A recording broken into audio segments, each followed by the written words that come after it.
Hello students, welcome to unique classes of right way. आज बच्चे stats 1 की class में हम लोग चैप्टर 1 के सेकंड क्लास में हैं। चैप्टर 1 की फर्स्ट क्लास हमने स्टार्ट कर दी थी। मेरा पढ़ाने का स्टाइल थोड़ा अलग होता है। मीन मीडियन मोड पहले पढ़ा देते हैं, तो सब कुछ मैंने लास्ट क्लास में डिस्कस किया, आप वहाँ से देख लेना। मीन खत्म हो चुका था, कुछ प्रॉपर्टीज एक दो रह गई हैं, वो आज हम लोग करते हैं। 3 प्रॉपर्टीज हमने लास्ट क्लास में कर ली थी। प्रॉपर्टी नंबर 1 क्या थी? Sum of all the deviations taken from actual mean is always 0। दूसरी थी sum of squares of deviation is minimum if deviation is taken from actual mean. तीसरी थी कंबाइंड मीन। आज बच्चे हम लोग फोर्थ प्रॉपर्टी करने जा रहे हैं, तो हेडिंग देना properties of mean, property number 4। Property number 4। Now see, property number 4 में है correction of mean. Correction of mean, इससे भी क्वेश्चन आपके पेपर में आता है, इस पे आप थोड़ा सा ध्यान दें। करेक्शन ऑफ मीन में ये क्वेश्चन के थ्रू ही समझा जा सकता है। क्वेश्चन लिखना, let mean for 10 observations is 25। Later on it is discovered that, ये बाद में पता चलता है, 2 items were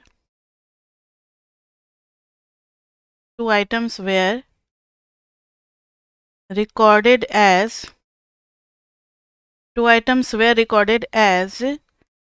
17 and 12 instead of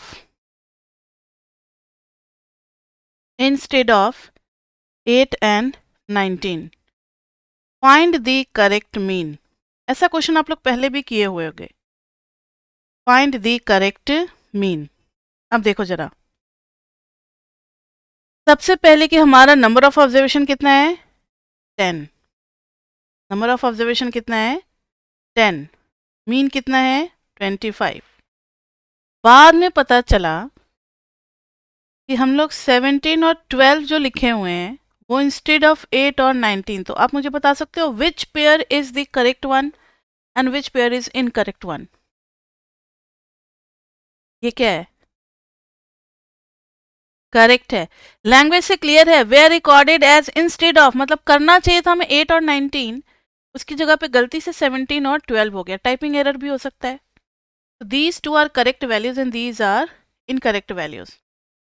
तो आपने पढ़ रखा है mean is equal to summation x by n, तो समेशन एक्स क्या आ जाएगा? N into x bar. तो summation x old 10 into mean भी ओल्ड, ओल्ड मीन कितना था? 25।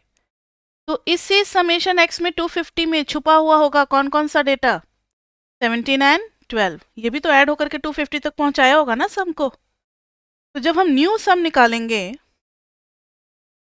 न्यू समेशन एक्स, तो ओल्ड में से इनकरेक्ट को माइनस कर देंगे और करेक्ट को क्या कर देंगे? ऐड कर देंगे। तो ओल्ड कितना है? 250। इनकरेक्ट कौन कौन से हो गए? 17 और 12। करेक्ट कौन से हो गए? 8 और 19। ठीक है, इसको जरा सॉल्व करना, कितना आ रहा है? कैलकुलेटर का यूज़ करें, क्योंकि जब आप कैलकुलेटर चला रहे होते हो तब तक आपका दिमाग रेस्ट करता है। 17 माइनस 12 प्लस 8 प्लस 19, यह आ जाता है 248। क्या n में कोई चेंज हुआ है? पहले भी 10 ऑब्जर्वेशन थे, अभी भी कितने होंगे?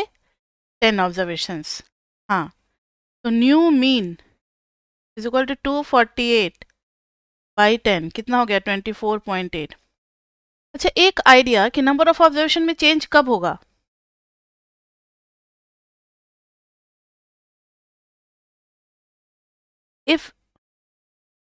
इफ वी रिमूव, कोई डेटा को रिमूव कर देते, रिप्लेस नहीं कर रहे हैं। अभी जो हमने क्वेश्चन किया उसमें रिप्लेस हुआ है, 2 डेटा को नए 2 डेटा से रिप्लेस किया है। if we remove some data or add some data. पहले से 10 थे, एक और आ गया, अब 11 हो गया, उस केस में चेंज हो जाएगा।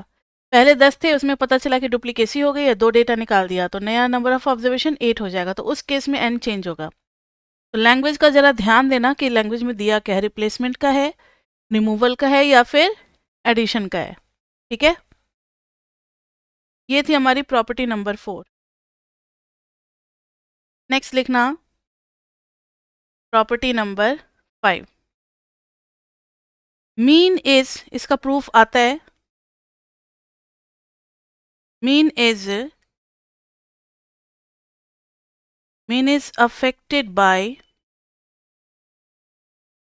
change of origin and change of scale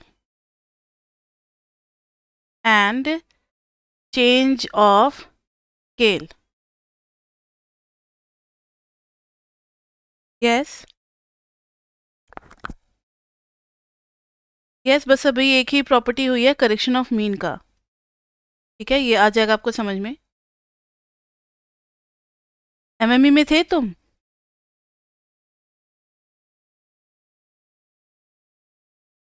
तो देखो, mean is affected by change of origin and change of scale. तो यहाँ देखो, चेंज ऑफ ऑरिजिन, पहले इसको समझो, चेंज ऑफ ऑरिजिन क्या होता है। If we add or subtract any constant to each data, then it is called change of origin. तो लिख लो आप, if we, क्योंकि ये बहुत सारे चैप्टर में काम आएगा, if we add or subtract a constant to each data, then ये कहलाता है हमारा change of origin. As for example, mean हमारा क्या है, सपोज करो x में है 1 2 3 4 5, मैंने इसको चेंज कर दिया, x प्लस 6 कर दिया, कुछ भी कर सकते हैं, ऐसा कुछ नहीं है, x प्लस 10 ही कर दिया, चलो 11 12 13 14 15, इसका मीन जो होगा वो होगा 5, इसका मीन जो होगा वो होगा, आप निकालो तो सही, 15/5 करोगे, अच्छा नहीं 3 होगा इसका मीन, और इसका मीन क्या आएगा, 15 14 13 12 11, सबका सम कितना आएगा 15, ये 14 और 11 25 हो जाता है, और 15 मिलके हो गया 40, और ये हो गया कितना 25 65, हाँ 65, वाई कर देंगे 5, ये आ गया 13। तो वाई मीन को अगर आप देखोगे तो that is 10 plus, yes,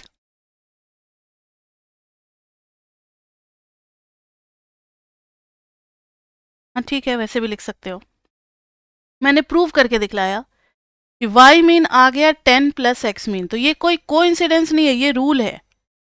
rule क्या है कि अगर आपने y is equal to x plus k किया है या माइनस के किया है, तो y मीन भी हो जाएगा x मीन प्लस के, लेकिन इसका प्रूफ हमें देखना है, ध्यान से देखो, let y is equal to x plus k, तो अब आप समेशन y करोगे तो समेशन लग जाएगा x प्लस के पे। समेशन का रूल क्या कहता है, समेशन x रख दोगे और k के साथ क्या लग जाएगा, समेशन k n के। एक बार फिर से आपको रूल बता दें, अगर सी एक्स है तो सी बाहर निकल जाएगा और एक्स बच जाएगा, अगर सी है तो सी एन। अब एन टाइम क्यों, क्योंकि आपने 10 को 1 2 3 4 5 टाइम ऐड किया है, तो वही एन इंटू के आ जाता है, हर जगह 10 10 10 10 ऐड किया है ना, इस समेशन में भी 50 ऐड हो रहा होगा, देखो जरा 15 तो 50 ऐड किया तो 65। अब आप इसको डिवाइड कर दो किससे, एन से, डिवाइड, डिवाइड डी हो गया, divide with an, so this will be summation y upon n is equal to summation x upon n plus n into k upon n, and n cancel, this is y mean is equal to x mean plus k, हो गया proof। So mean is affected by change of origin, यानी आप कुछ plus minus करोगे तो mean पे फर्क पड़ेगा, कुछ प्लस माइनस करोगे तो मीन पे फर्क पड़ेगा। तो ओरिजिन का मतलब समझ गए। अब है चेंज ऑफ स्केल, तो हेडिंग देना change of scale. If we multiply or divide with any constant, if we multiply each x,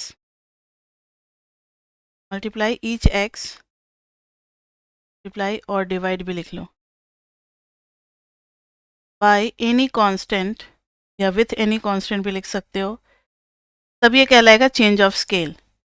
जैसे x था 1 2 3 4 5, इसका मीन तो सबको रटा हुआ होता है 3। अब मैंने y कर दिया 5 इंटू एक्स, तो 5 into 1, 5 into 2, 5 into 3, 5 into 4, 5 into 5, सबका सम करोगे तो 5 इंटू फिर 15 कितना आ जाएगा 75। फिर जब मीन निकालोगे तो 75 को किससे डिवाइड कर दोगे 5 से, तो ये आ जाएगा 15। और गौर से देखो तो y mean is equal to जिस कांस्टेंट से मल्टीप्लाई किया था उसी कांस्टेंट से मीन में भी मल्टीप्लाई हो रहा है या नहीं हो रहा है। 15 इज इक्वल टू 3 इंटू 5। समझ में आई बात।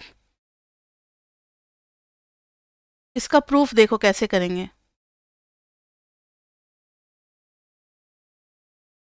Late y is equal to c x. अब c न्यूमरेटर में भी हो सकता है, डिनोमिनेटर में भी हो सकता है, कोई भी कांस्टेंट हो सकता है। अब समेशन y करेंगे, समेशन सी एक्स, सी समेशन x। अब आप इसको डिवाइड कर दो n के साथ, तो summation y is equal to, अच्छा n भी तो है ना, c summation x by n। This is y mean, this is c x mean. ये प्रूव हो गया। अब आप कहोगे कि मैम कब अफेक्टेड नहीं होगा। अगर ये c जो स्टार्टिंग से है लास्ट में नहीं आता, बीच में कैंसिल हो जाता, तब हम कहते कि ये अफेक्टेड नहीं है।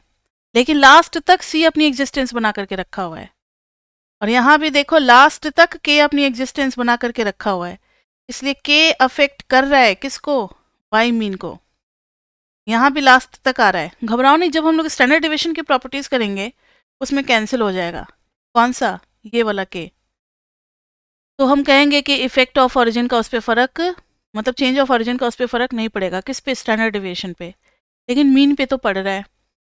ठीक है, तो इतनी सारी प्रॉपर्टीज हो गई मीन की। अब मीन में कुछ भी नहीं बचा है। अब अगर मैंने क्वेश्चन पूछा कि एवरेज सैलरी है किसी भी फॉर्म का, average salary of a form is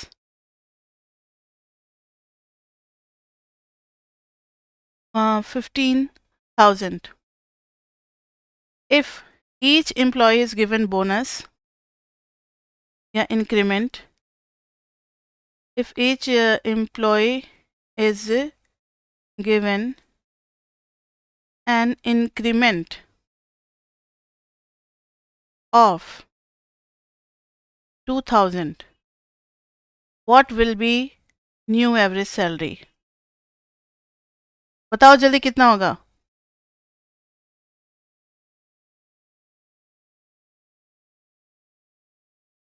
new average salary will be 17,000। अब पूरा एक्सप्लेनेशन दे दोगे बिकॉज ईच एक्स को हम लोगों ने कितने से इंक्रीज किया है, 2000 से किया है। And as we know that change of origin जो है affects the mean, so here each x is increased by 2000, so mean will be also increased by 2000, so new average will be 15,000 plus 2000, that is 17,000। ठीक है बच्चे, इतना हो गया। अब हम लोग करते हैं मीडियन। मीन खत्म हो गया, अब मीडियन पे आते हैं। तो टॉपिक चेंज हो रहा है, तो write down median heading. Second average start कर रहे हैं, सेकेंड एवरेज मीडियन। पहले मीडियन के बारे में जान लेते हैं तीनों टाइप के सीरीज में, उसके बाद से आएंगे क्वार्टाइल, डिसाइल्स और परसेंटाइल्स के बारे में। उनके बारे में भी पढ़ना है क्योंकि चैप्टर थर्ड में, फोर्थ में तो भरे पड़े हैं क्वेश्चन इसके, फोर्थ में और फिफ्थ में इनके ऊपर क्वेश्चंस हैं। यहाँ पे हम लोगों को बेसिक्स में क्लियर कर लेना है। तो पहले इंडिविजुअल में देखो, हर चीज को 3 टाइप के सीरीज में पढ़ेंगे, individual, discrete and continuous. Median क्या होती है? Position wise middle value, position wise middle value, मतलब पहले के 50% हटा दो, लास्ट के 50% हटा दो, जो बिल्कुल बीच में डिमार्केशन का लाइन जिस पॉइंट पे आ रहा है, that data is called median, that data is called median. तो इंडिविजुअल में देखेंगे हम लोग,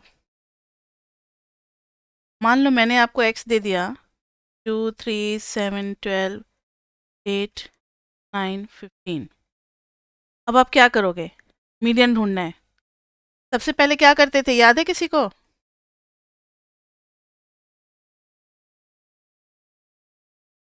सब ऐसे, हाँ, मीडियन के लिए कोई फर्क नहीं पड़ता आप असेंडिंग करो या डिसेंडिंग करो, लेकिन अब आपको आगे क्वार्टाइल डिसाइल्स भी पढ़ना है, परसेंटाइल्स भी पढ़ना है, तो अब आप हैबिट सिर्फ असेंडिंग का डालोगे, डिसेंडिंग का नहीं करना। लॉजिक वाइज तो क्लियर है, लेकिन हम करेंगे सिर्फ असेंडिंग।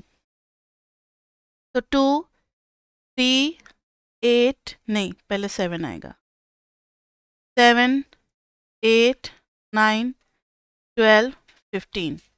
अब देखो तो जरा, मिडिल निकालना है, इसको कट किया, इसको कट किया, इसको कट किया, इसको कट किया, इसको कट किया, इसको कट किया, आ गया middle.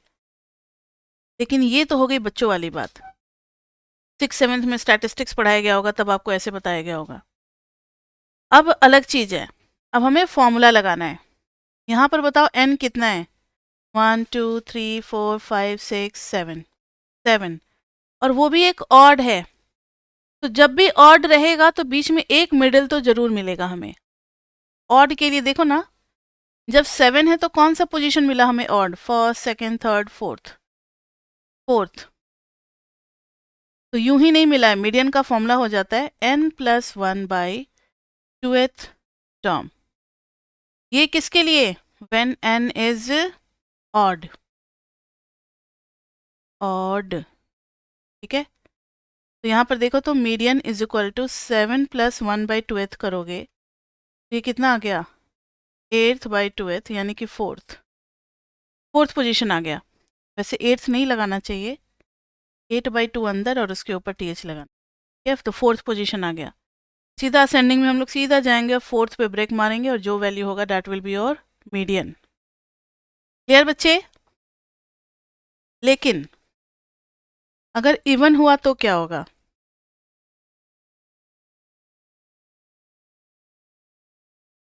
When n is even, 2 3 7 8 9 12। अब देखो, अब अगर कट करोगे 1 2, इसको इसके साथ, बच रहे हैं 2, काट दोगे तो कुछ नहीं बचेगा। अब ये तो बड़ा भयंकर प्रॉब्लम हो गया, 2 2 आ रहे हैं, मीडियन तो कोई एक ही होता है। कोई बात नहीं, इन्हीं दोनों का एवरेज निकाल देंगे हम लोग, जो लास्ट में 2 बचते हैं ना, मीडियन इन्हीं दोनों का एवरेज होता है, यानी कि वैल्यू का एवरेज है, पोजीशन नहीं लिख रहे हैं, इसलिए टीएच मत लगा देना गलती से। 7.5, ये हो गई मीडियन। अब फॉर्मूला देखो, एन कितना है, 1 2 3 4 5 6, जो कि है इवन, तो मीडियन हो जाएगा 6। 2 पोजीशन है, थर्ड और फोर्थ का एवरेज लिए, तो 6/2th plus 6/2 plus 1th upon में 2, यानी कि third plus fourth by 2। Third value कितनी है, 7, फोर्थ वैल्यू कितनी है, 8/2, आ गया 7.5। तो यहाँ पर मीडियन का फॉर्मूला बन जाता है n/2th plus n/2 plus 1th/2। समझ में आ गई बात? ये दोनों फॉर्मूला आपको याद कर लेना अच्छे से, याद होगा ही, मैंने बस आपको रिकॉल करा दिया। याद है या नहीं, पहले पढ़ रखे हो ना?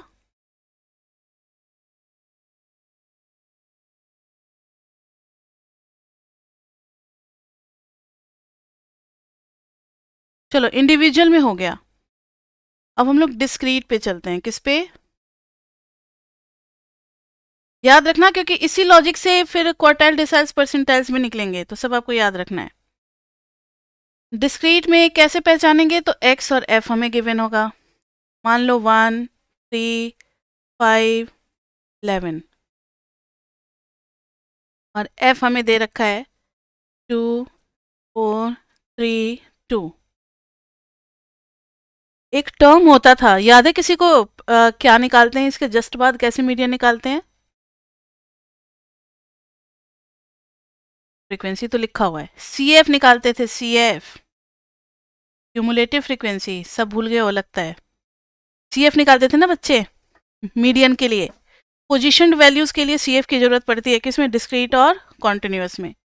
तो पहले 2 लिखेंगे, फिर 4 और 2 दोनों का सम हो जाएगा 6, 6 और 3 दोनों का सम हो जाएगा 9, 9 और 2 दोनों का हो जाएगा 11। और सी एफ की लास्ट वैल्यू ही समीशन एफ भी आती है। आप ट्राई करना चाहो तो करो, 3, 2, 5, 4, 9 to 11। अब मीडियन हो जाता है n+1/2th टर्म। ज़्यादा नहीं सोचते विचारते कि इवन है या ऑड है। डिस्क्रीट और कॉन्टिन्यूस में इस बात का ध्यान नहीं रखते, क्योंकि उसमें फ्रीक्वेंसी होती है ना, तो रिपीटेशन ज़्यादा होता है। इंडिविजुअल में ध्यान रखते हैं कि इवन है या ऑड है। एक ही फॉर्मूला लगाएंगे, median is equal to n+1/2th term. तो यहाँ पर मीडियन इज इक्वल टू हो जाएगा 11+1/2th टर्म। तो 12/2 यानी कि 6th टर्म। अब देखना जरा 6th टर्म कहाँ आ रहा है, ध्यान से। पहले 2 पोजीशन पे 1 है, यहाँ पर 1, 2 पोजीशन है। अब 3, 4, 5, 6 पोजीशन पे हर जगह 3 है। मुझे 6th पोजीशन पे चाहिए, तो 6th पोजीशन का डेटा तो मिल गया ना, 3। तो मीडियन इज इक्वल टू 3। अब यहाँ देखो 7, 8, 9 इन तीनों पोजीशन पे क्या है? 5 है। फिर 10 और 11 इन दोनों पे क्या है? 11 है। यही मतलब होता है सी एफ का। समझ में आ रही है कुछ बात या नहीं? देखो जरा आप इसको एक्सपैंड करके लिखो, तो 1 कितनी बार आ रहा है? 2 बार। 3, 3, 3, 3। यहाँ से देखना शुरू करो। फिर 5 3 टाइम्स, 11 2 टाइम्स। अब देखो कि 2 जो 2 बार आ रहा है, ये यही तो बता रहा है ना कि पहला डेटा का पोजीशन खत्म हुआ। 6 तक गया है, ये 6 तक गया है दूसरा डेटा। फिर नेक्स्ट 9th पोजीशन तक कंटिन्यू हुआ है 5th। तो किस किस पोजीशन पे आया होगा? अगर 2 पोजीशन तक ये आया है, तो 3rd, 4th, 5th और 6th पोजीशन तक ये चला। 7th, 8th, 9th तक सब पे रिपीट होगा 5, 5, 5। समझ में आ रही है बात? ये समझना पड़ेगा आपको सी एफ के लिए। फिर 10th और 11th पोजीशन पे क्या है? 11 है। हमें 6th टर्म की तलाश थी, सर्च थी, तो हमने 6th टर्म ढूंढ लिया, दैट इज 3। ठीक है। तो डिस्क्रीट में कुछ नहीं करना, एक्स और एफ दिया होगा तो सी एफ निकालेंगे और मीडियन का फॉर्मूला लगा देंगे n+1/2th टर्म। फिर उस पोजीशन को ढूंढेंगे हम लोग, किस में? सी एफ में। सी एफ में जस्ट अगर 6th टर्म नहीं मिल रहा है, तो जस्ट ग्रेटर देन और इक्वल टू ढूंढते हैं। यहाँ तो 6 मैच कर गया। अगर 6 नहीं मैच करता तो फिर हम नेक्स्ट वाला जो होता वहां तक जाते। नहीं आई बात समझ में? सपोज सपोज ये समझाने के लिए ले रहे हैं। मीडियन जो है वो था 10th पोजीशन। अब बताओ सीएफ में तो 10 है ही नहीं, तो उससे जस्ट बड़ा कौन सा है? 11 है। जब 10th पोजीशन है ही नहीं, तो हम उसे जस्ट बड़ा जो भी पोजीशन लिखा हुआ होगा सीएफ में, हम वही लेंगे। 11 के सामने एक्स की वैल्यू कितनी आ गई? 11। तो मीडियन इज इस 11 की वजह से हमने 11 लिखा, सो मीडियन इज 11। समझ में आई बात? तो वही लिखा हुआ है, जस्ट ग्रेटर देन और इक्वल टू वाला ढूंढते हैं सीएफ में, इन सीएफ। समझ में आ गई बात? नेक्स्ट लिखना कॉन्टिन्यूअस सीरीज।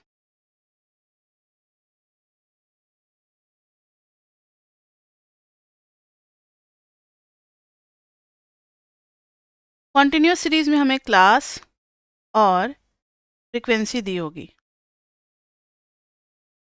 सपोज करो क्लास हमें दे रखा है 0 to 10, 10 to 20, 20 to 30, 30 to 40। Frequency है 3, 4, 5, 2। यहाँ भी बच्चे पहले हम लोग क्या निकालते हैं, CF निकालते हैं। मैंने आपको पहले ही कहा था कि बहुत सारे जगहों पे जैसा डिस्क्रीट में करते हैं वैसा ही सेम टू सेम कॉन्टिन्यूस में भी करते हैं। तो देखो जरा, कॉन्टिन्यूस में CF आ गया 3, अब 4 3 7, 7 5 12, 12 और 2 14। लेकिन कॉन्टिन्यूस का थोड़ा सा अलग है। अगर हमें मीडियन चाहिए तो हम सिर्फ n/2th क्लास ढूंढते हैं। इसमें +1 नहीं करते, याद रखना। इसको हम नोट में लिख देते हैं, नो n+1। रिमेंबर, नहीं करना हमें n+1, कभी भी नहीं करते कॉन्टिन्यूस में, किसी भी वैल्यू के लिए नहीं करेंगे। तो बताओ, तो मीडियन हमें कौन से क्लास में मिलेगा? पहले हम लोग मीडियन क्लास ढूंढेंगे। n कितना है? 14 है। 14/2th यानी हो गया 7th टर्म क्लास। 7 तो एग्जैक्ट मैच कर गया और ये इस क्लास में लाई कर रहा है। सो दिस इज मीडियन क्लास। इसका क्या मतलब होता है? तो median class is 10 to 20, hence median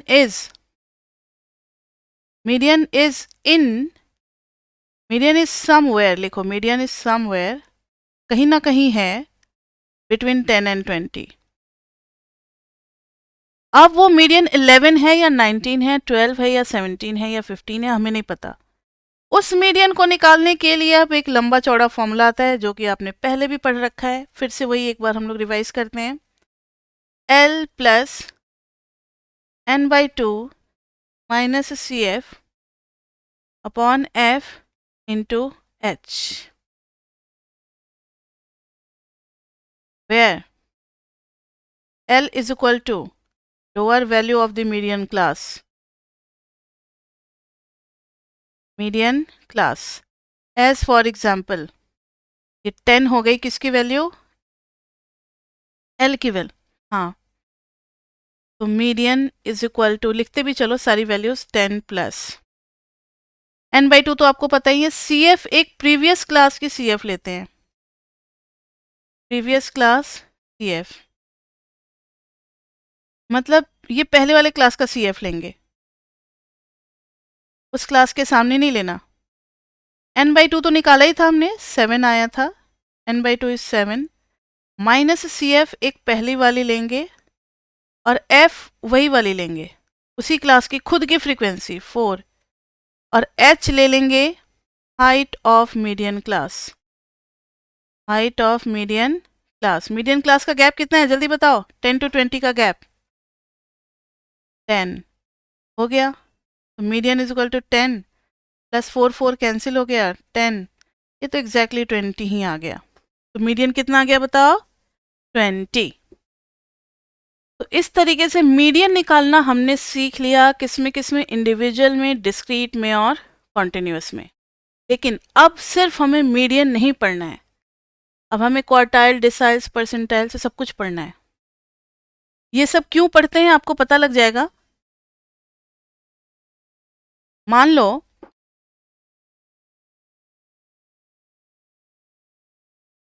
yes,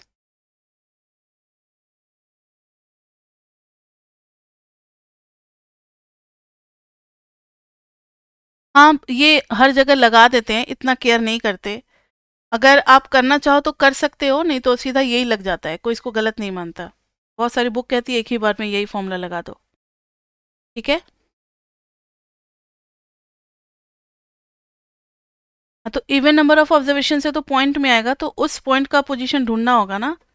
तो अगर 3 और 4th पोजीशन पे 5 और 5 है, 3.5 पे भी वही पोजीशन पे होगा ना हर जगह। और अभी जो तुम बोल रहे हो ना फ्रैक्शन में पोजीशन, वो करेंगे अभी क्वार्टाइल, डेसिमल्स, परसेंटाइल्स में ना, उसमें आते हैं फ्रैक्शन में। उसके लिए एक फॉर्मूला है फ्रैक्शन के लिए, बताएंगे अभी। तो अब हम लोगों ने सीख लिया मीडियन। अब देखो, हमें सीखना है क्वार्टाइल्स, डेसाइल्स एंड परसेंटाइल्स।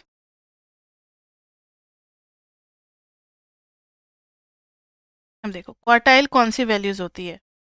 मान लो अगर मेरा पूरा डेटा यहाँ से, पहले हेडिंग तो लिख लें, क्वार्टाइल करने जा रहे हैं ना। मान लो मेरा पूरा डेटा का लेंथ ये है,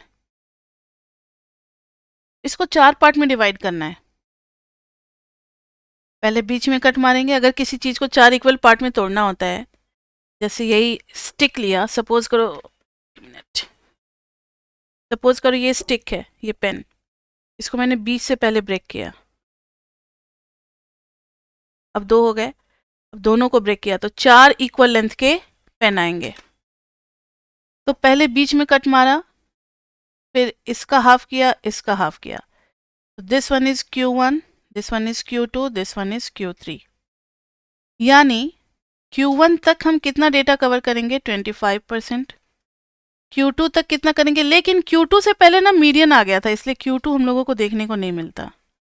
मीडियन तक 50% और Q3 तक स्टार्टिंग से कितना, 75% से। ठीक है, तो ये हो गए क्वार्टाइल्स। तो क्वार्टाइल्स मतलब इन पोजीशंस पे जो डेटा होंगे, that is called quartiles. Quartiles निकालना भी सीखेंगे। उसके बाद से है deciles. Suppose if whole data is this one, इसको 10 पार्ट्स में डिवाइड करना है, D1, D2, D3, D4। D1 तक कितना, 10%। D2 तक कितना, 20%। या फिर आप n/10 भी बोल सकते हो, 2n/10 भी बोल सकते हो, एक ही मीनिंग होता है। तो आप समझ गए हो। D9 तक कितना, 90%। और लास्ट वाला तो D10 होगा ही होगा। इन सब को कहते हैं डेसाइल्स। परसेंटाइल्स, परसेंटाइल्स, परसेंटाइल्स तो आपको पता होगा, आपका परसेंटेज भी निकाला गया होगा। P1, P2, P3 से लेकर के कहाँ तक, P100 तक सारे इंटीजर्स होंगे। P1 तक 1%, P2 तक 2%, P3 तक 3%। ठीक है, ऐसे और भी बहुत सारे होंगे। तो ये हो गया बच्चे, आइडिया तो हमें लग गया, बेसिक आइडिया तो आ गया कि what are quartiles, what are deciles and what are percentiles. लेकिन इनको निकालेंगे किस तरीके से, कौन सा फॉर्मूला लगेगा, उसके लिए आपको क्या करना है कि अपने पेज पे पहले देख लो, फिर करना, अभी नहीं। नोटबुक के पेज पे suppose if this is length, तो 1/3 आपको छोड़ना है लेफ्ट में और 2/3 राइट में। यहाँ पर लिखना है इंडिविजुअल और यहाँ लिखना है इंडिविजुअल और डिस्क्रीट, और इधर लिखना है कॉन्टिन्यूअस। मीडियन के लिए पहले देख लो एक, उसके बाद से आपको समझ में आ जाएगा। मीडियन के लिए हो जाता है फॉर्मूला n+1/2th टर्म। कॉन्टिन्यूअस से बच्चे एक बार में तो आता नहीं है मीडियन, याद है ना आपको। पहले मीडियन क्लास मिलता है n/2th क्लास, उसके बाद से फिर मीडियन की वैल्यू आती है L+n/2 -CF upon F into H। अब समझ में आया मैंने 1/3 और 2/3 क्यों छोड़ा है स्पेस। अब आप लोग बना लो और आगे अब क्वार्टाइल्स के लिए करते हैं। कर लो, कर लिया सबने। अब देखो क्वार्टाइल्स के लिए Q1, मीडियन जो है पूरे डेटा को 2 पार्ट में डिवाइड करता है, तो यहाँ 2 लगाते हैं, यहाँ 2 लगाते हैं। ठीक है, क्वार्टाइल जो है पूरे डेटा को कितने पार्ट में डिवाइड करता है, 4 पार्ट्स में। तो क्वार्टाइल के लिए लग जाएगा n+1/4th टर्म। इधर भी क्वार्टाइल क्लास जब हम निकालेंगे, n/4th क्लास ढूंढेंगे। जब क्वार्टाइल निकालेंगे L+n/4 -CF upon F into H। समझ में आ रहा है फॉर्मूला? कुछ नहीं करना, बस 2 की जगह हर जगह हमें 4 4 4 4 अरेंज कर देना है। फर्स्ट क्वार्टाइल ने डेटा को 1/4 किया था, लेकिन थर्ड क्वार्टाइल के लिए क्या हो जाएगा? 3 इंटू एन प्लस 1/4, क्योंकि थर्ड क्वार्टाइल है। तो यहाँ पहले Q3 क्लास ढूंढेंगे, 3n/4 क्लास। जब ये क्लास मिल जाएगा तो Q3 will be equal to L plus 3n/4 minus CF upon F into H।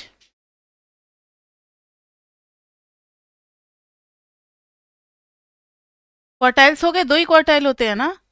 अब किसकी बारी आ रही है? डेसाइल्स की। D1 के लिए बच्चे क्या हो जाएगा फॉर्मूला? n प्लस 1 बाई, जल्दी बताओ क्या होना चाहिए? 10। यस, मीडियन ने 2 पार्ट में डिवाइड किया, क्वार्टाइल ने 4 पार्ट में किया और डेसाइल ने 10 पार्ट में किया, तो 10 से डिवाइड करेंगे। यहाँ पर D1 क्लास ढूंढोगे, ये हो जाएगा n/10th क्लास। और आप ध्यान दे रहे हो ना, कहीं भी मैंने +1 नहीं लिखा है। किसमें? कॉन्टिन्यूअस में। कॉन्टिन्यूअस में आपको हमेशा याद रखना है +1 नहीं करना। इधर आ जाएगा D1 is equal to L plus n/10 minus CF upon F into H। Next is D2। D2 हो जाएगा 2 इंटू n प्लस 1/10th। पूरा सॉल्व होकर के जो आएगा वो पोजीशन देखेंगे। यहाँ पर D2 क्लास ढूंढेंगे, 2n/10th क्लास। फिर D2 will be equal to L plus 2n/10 minus CF upon F into H। D1 हो गया, D2 हो गया। अब इसी तरीके से आप किसी भी D के लिए निकाल लोगे और किसी भी परसेंटाइल के लिए भी निकाल सकते हो। मान लो मैंने परसेंटाइल में P87 बोल दिया, तो आपको 87 इंटू n प्लस 1 बाई क्या कर देना है? 100। तो P87 क्लास ढूंढेंगे, this will be 87n upon 100th class. और फिर P87 जब ढूंढेंगे तो L plus 87 n upon 100 minus CF upon F into H। तो मैंने एक परसेंटाइल के लिए लिखा है, लेकिन ऐसे ही आप किसी भी परसेंटाइल के लिए निकाल सकते हो। तो मुझे लगता है कि फॉर्मूला लिखना तो आ गया, अब फॉर्मूला यूज कैसे करते हैं इस पे चलेंगे। तीनों का मतलब इंडिविजुअल का एक क्वेश्चन लेंगे, डिस्क्रीट का एक लेंगे और एक कॉन्टिन्यूअस का लेंगे। क्लियर बच्चे? तीनों में निकालना सीखेंगे, quartile, deciles and percentiles. Formula में कोई problem?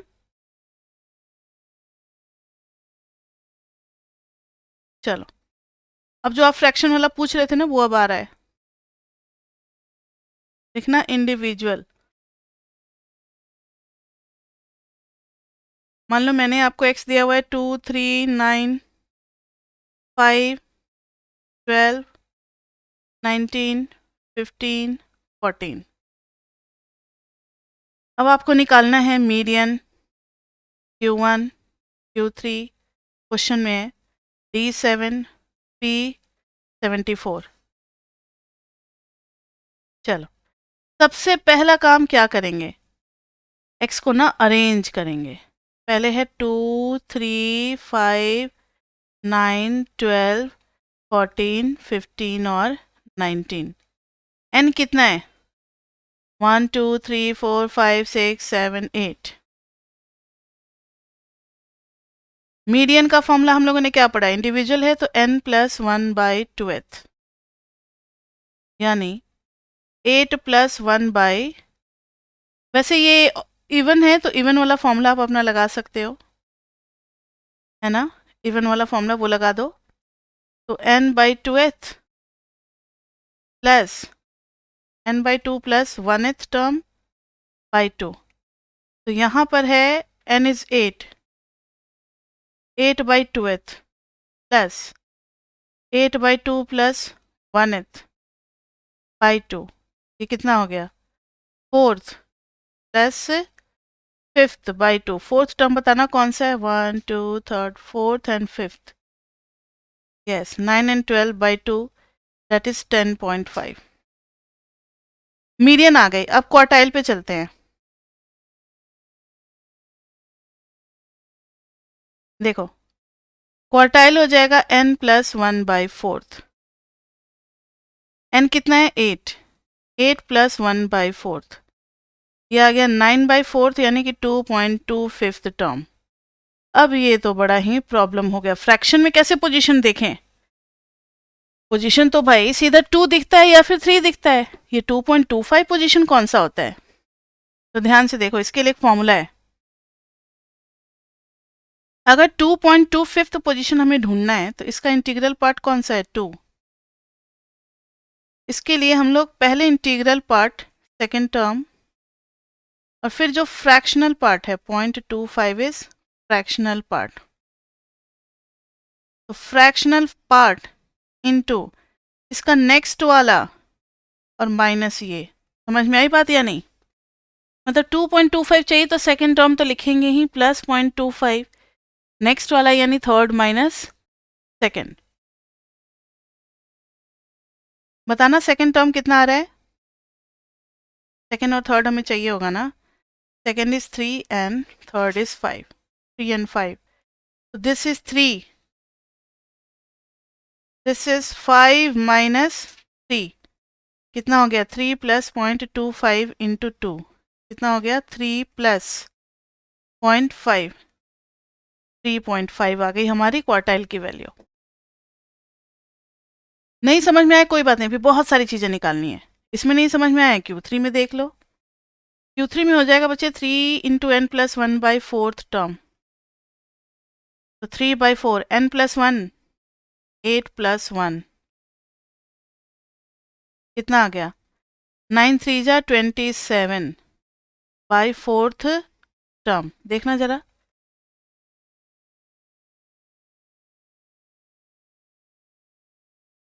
Six point seven fifth term. फिर से फ्रैक्शन आ गया, क्या करेंगे, sixth term plus fractional part 7.5 into क्या लिखेंगे जल्दी बताओ। No, next minus that term, ठीक है, तो सेवेंथ माइनस सिक्स्थ टर्म लिखेंगे। सिक्स्थ टर्म कौन सा है, सिक्स्थ और सेवेंथ की जरूरत है, तो देखना 1 2 3 4 5 सिक्स्थ और सेवेंथ यानी 14 एंड 15, तो 14 यहाँ पर आ गया 15 minus 14, this is 14 plus 0.75 into 1, तो 14.75 ही आ गया, ठीक है, क्योंकि ये तो 1 हो गया ना, 15 माइनस 14 1। अब Q1 Q3 हो गया बच्चे। अब कौन सा निकालना था हमें, D7।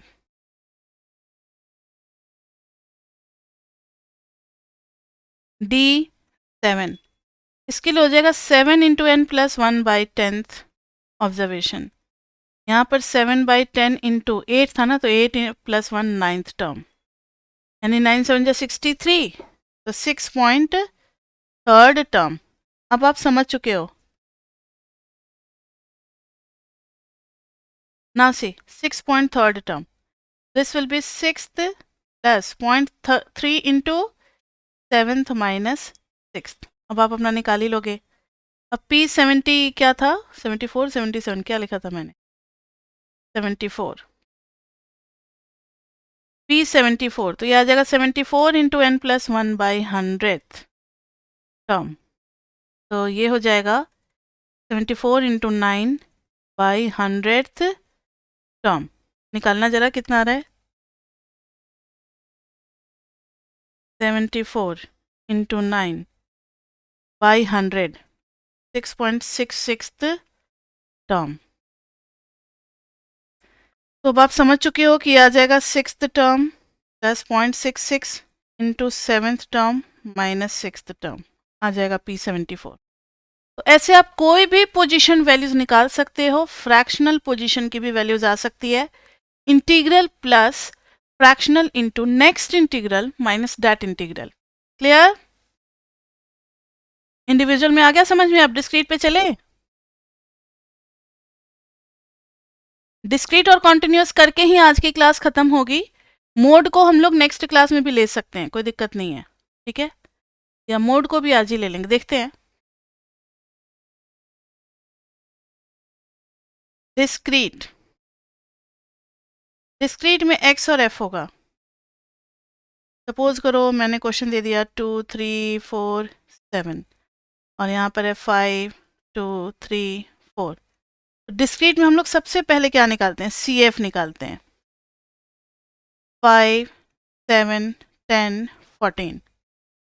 अब सी एफ के बाद मीडियन निकालना है, तो n प्लस 1/2 कर देंगे, तो 14 प्लस 1/2 यानी कि 7.5 टर्म।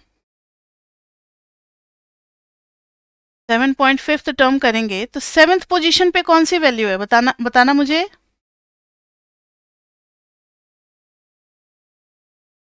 15। क्या बोल रहे हो? ध्यान से सुनो, फर्स्ट पोजीशन से लेकर के फिफ्थ पोजीशन तक हर जगह 2 है। फिफ्थ पोजीशन के बाद सिक्स्थ और सेवेंथ पे 3 है। 8 9 10 पे 4 है। ये यहाँ से पता लग रहा है। 8 9 10 7 के बाद जो भी पोजीशन आता है 8 9 10 सब पे क्या है? 4 है। तो मुझे चाहिए सेवेंथ टर्म। सेवेंथ टर्म तो पता लग गया 3। एट्थ टर्म इसमें लाई कर जाएगा 8 9 10। यहाँ पे 6 सेवेंथ पोजीशन, यहाँ पे 1 2 3 4 फिफ्थ पोजीशन, ठीक है? अब 10 के बाद 11 12 13 और 14 सब पोजीशन पे हर जगह 7 है। तो मुझे सेवेंथ और एट्थ पोजीशन चाहिए, तो सेवेंथ पोजीशन पे है 3, एट्थ पोजीशन पे है 4। तो this is 3 plus 0.5 into 1 is 3.5। ये आ गया हमारा मीडियन। ये आ गया हमारा मीडियन। क्लियर? मीडियन के बाद है क्वार्टाइल।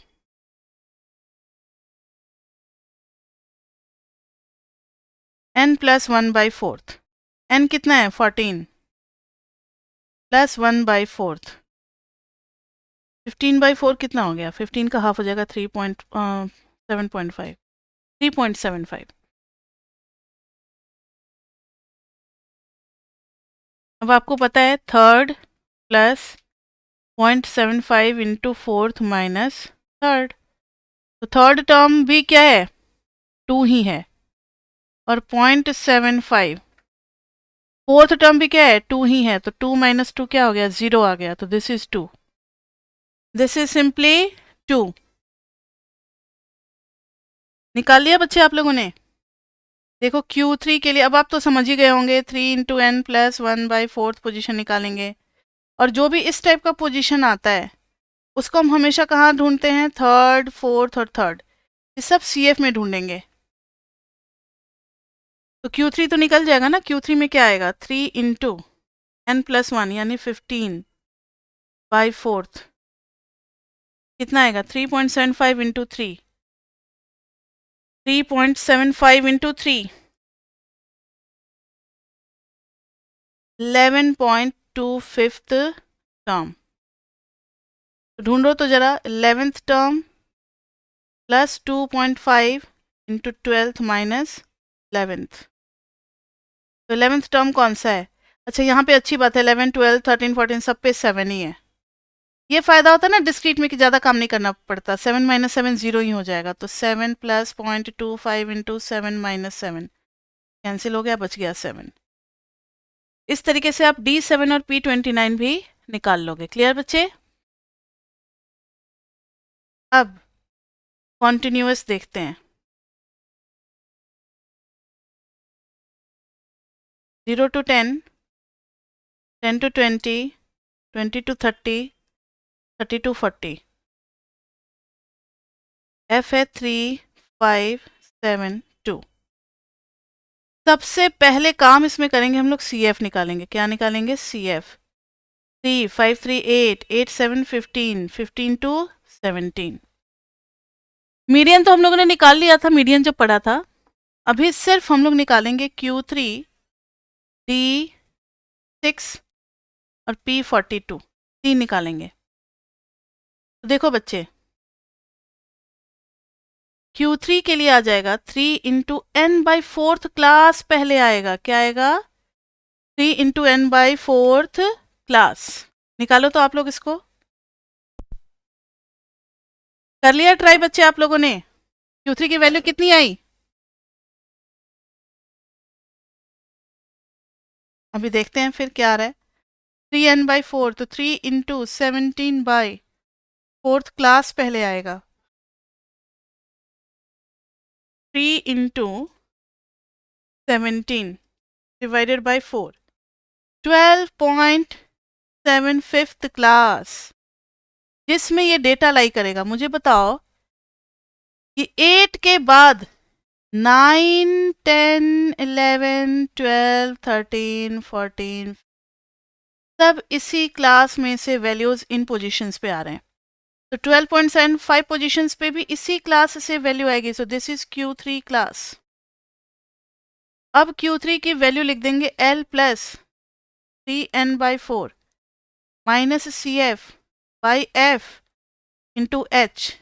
तो Q3 will be equal to 20 plus 3n by four. 3n by four is 12.75 minus c f, पहले वाले क्लास की ले लेते हैं, 8 by 7 into h, h is 10 ना आएगा ये। 12.75 माइनस 8, 4.75 इंटू 10, 47.5 डिवाइडेड बाई 7, 6.7857 और प्लस 20। दिस इज, और डेसिमल के 3 प्लेसेस तक लिखना है। 26.785 आ रहा था, 786 कर देंगे। ये आ गया हमारा Q3। किसका किसका मैच किया Q3? नाम भी अपना बोल सकते हो, सिर्फ अपना नाम बोलो जिनका Q3 मैच कर गया मेरे वैल्यू से।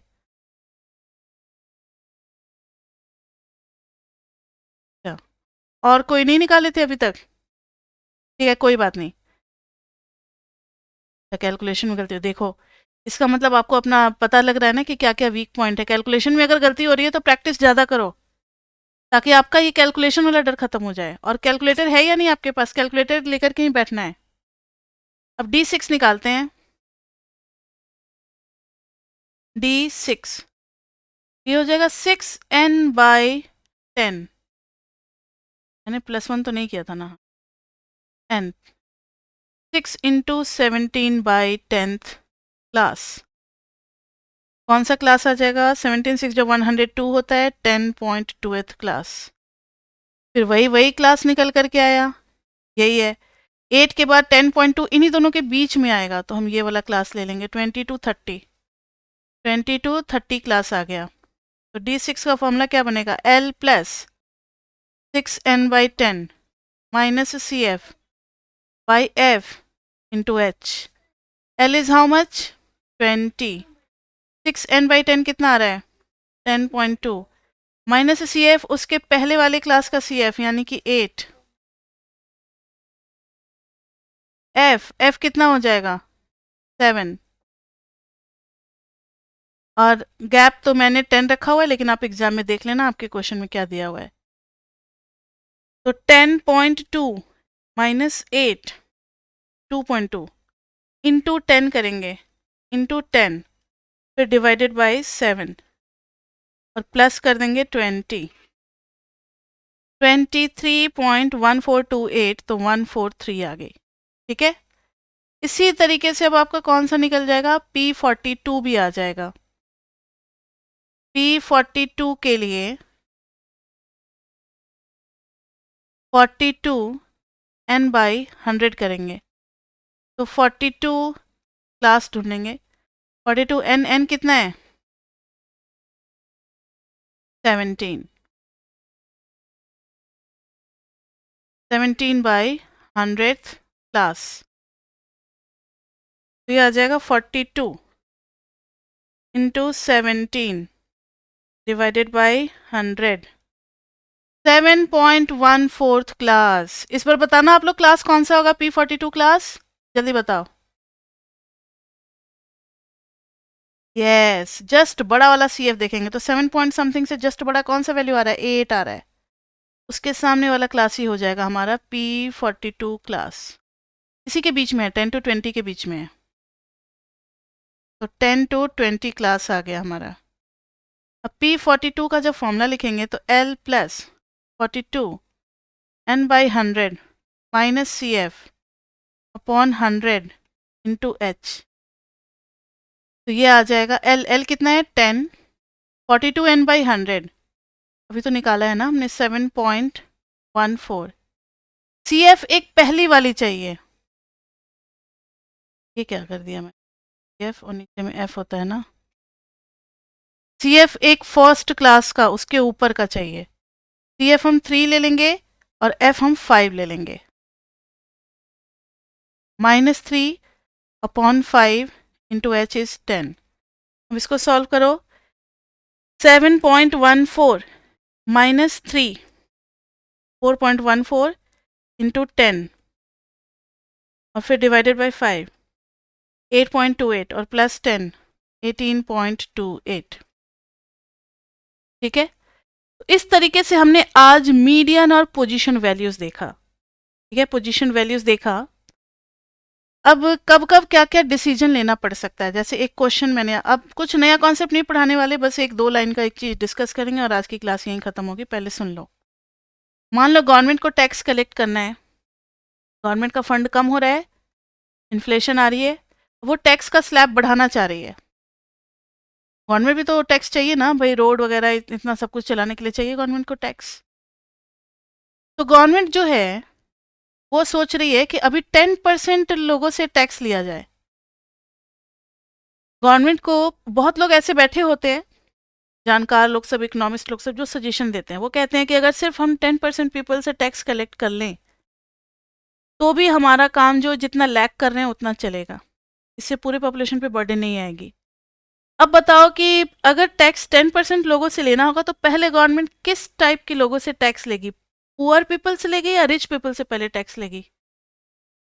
रिच पीपल से लेगी। तो अगर ये इनकम का डिस्ट्रीब्यूशन हुआ ऐसे इंक्रीजिंग, ऊपर वाले 10% लोग जो हैं वो टैक्स देंगे, तो मिनिमम टैक्सेबल इनकम हमें ढूंढना होगा कि किस इनकम के ऊपर वाले लोग जो हैं वो एक्स्ट्रा टैक्स पे करेंगे। तो मिनिमम इनकम के लिए आप कौन सा वैल्यू निकालोगे, P90। P90 वो वैल्यू होगी इनकम की जिसके ऊपर अगर किसी का इनकम है तो वो सारे मतलब लार्जेस्ट 10% वाली कैटेगरी में आ जाएंगे और वो लोग क्या देंगे, टैक्स पे करेंगे। समझ में आ गई बात? फिर से रिपीट कर दो, ध्यान से सुनो। 10%, टॉप के 10% लोगों को टैक्स देना है। मिनिमम कौन सा इनकम होगा जिसके ऊपर के लोगों को टैक्स देना है, या फिर मैक्सिमम इनकम, ये ऐसी इनकम होगी, यहाँ पर जो भी P90 आएगा, P90 एक इनकम होगी क्योंकि मैंने इनकम डिस्ट्रीब्यूशन लिया है, तो ये हाईएस्ट इनकम होगी जहां तक के लोगों को टैक्स नहीं देना। और इस साइड से सोचोगे तो मिनिमम इनकम होगी जिसके ऊपर के लोगों को टैक्स देना है। तो P90 वैसा बाउंड्री होगा जिसके पहले का सीन कुछ और है, जिसके बाद का सीन कुछ और है। समझ में आ रही है बात? अब ऐसे ही क्या है,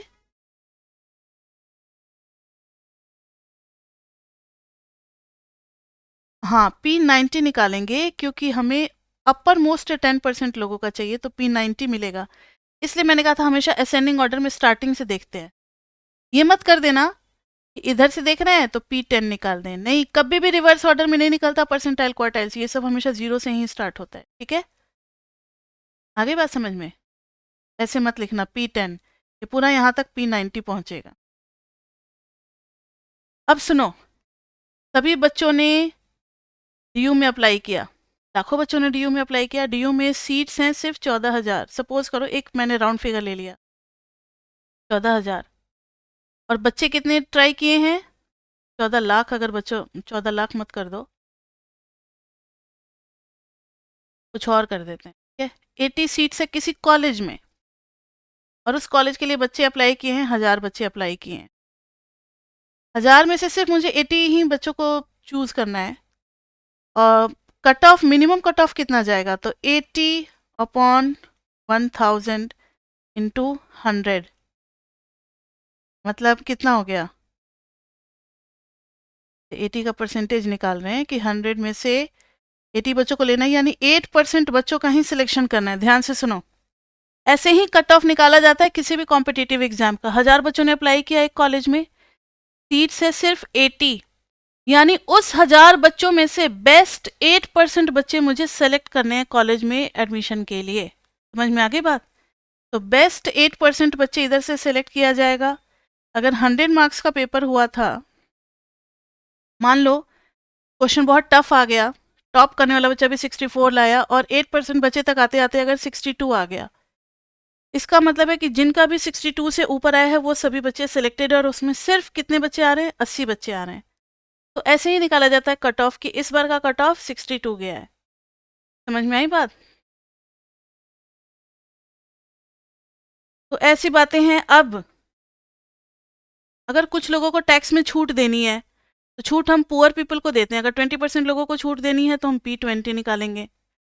इसी तरीके से सोचा जाता है कि किधर से निकालना है, लेफ्ट से या राइट से, उसके हिसाब से हम लोग वैल्यू डिसाइड करते हैं। ऐसे कुछ क्वेश्चंस हो सकते हैं। चैप्टर 4 में तो खैर भरे पड़े हैं ऐसे क्वेश्चंस, नॉर्मल डिस्ट्रीब्यूशन में तो करेंगे हम लोग, बहुत मजा आएगा। अभी फिलहाल चैप्टर 1 में ज़्यादा क्वेश्चन नहीं है, सिर्फ सबका इंट्रो है कि आपको क्या क्या आगे चैप्टर्स में क्या क्या यूज़ होने हैं। तो आज के लिए बच्चे इतना ही। स्टैट्स में क्लास 3rd में हम लोग करेंगे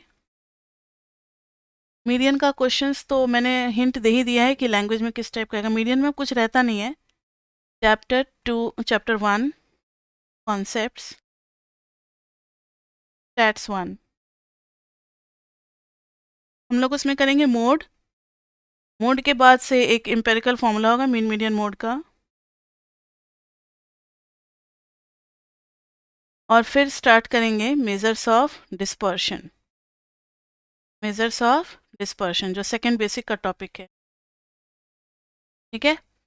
तो आज जिसमें हम लोग range, quartile deviation, mean deviation, standard deviation और सीवी, ये 5 चीज़ें पढ़ते हैं। 2 क्लास लगता है इसमें मेजर्स ऑफ डिस्पर्शन में, 2 क्लास में ख़त्म हो जाता है। स्क्यूनेस में 1 क्लास, फिर 1-2 क्लास कुछ कुछ है वो बॉक्स प्लॉट, ये सब स्टेम एंड लीफ डिस्प्ले, इन सब में लगता है। तो आज के लिए बच्चे इतना ही। नेक्स्ट क्लास में हम लोग मोड करेंगे, लेकिन हर क्लास में आप पिछले क्लास का रिवाइज करके बैठे, ये मेरा रिक्वेस्ट होता है। तो फिर आपका बर्डन ज़्यादा नहीं पड़ेगा, ज़्यादा नहीं पढ़ना पड़ेगा, सिर्फ रिवाइज करना है 5 से 10 मिनट, बस ज़्यादा नहीं। पेज पलट के देख लिया, हाँ आइडिया है कि हमने क्या पढ़ा था लास्ट तक, बस इतना ही मुझे चाहिए। बाकी का काम तो हम अपना करवा ही लेंगे क्लास में। आज के लिए इतना ही बच्चे, और फिर हम लोग मिलते हैं कल। अब हमारी डेली क्लास इसी तरीके से 6:30 से 9 हुआ करेगी, जिसमें हम लोग एमएमई फर्स्ट पीरियड मिलेंगे। 6:30 से 7:45 तक लेंगे एमएमई, या 8 o'clock भी हो सकता है। किसी किसी दिन अगर अच्छा टॉपिक पकड़ा गया तो बीच में कैसे छोड़ देंगे। तो फिर 9:15 तक क्लास हो जाएगी, यानी 6:30 से 9 तो हमारी क्लास है। कभी कभी 10-15 मिनट आगे पीछे भी हो सकता है। कभी टॉपिक इंपॉर्टेंट खत्म हो गया तो पहले भी क्लास खत्म हो जाएगी। आपको मेरे लिए टाइम बचा करके रखना है 6:30 से 9:15 तक, बस। तो आज के लिए इतना ही, फिर मिलते हैं हम लोग कल अपने क्लास में। तब तक के लिए bye bye, bye bye, bye bye.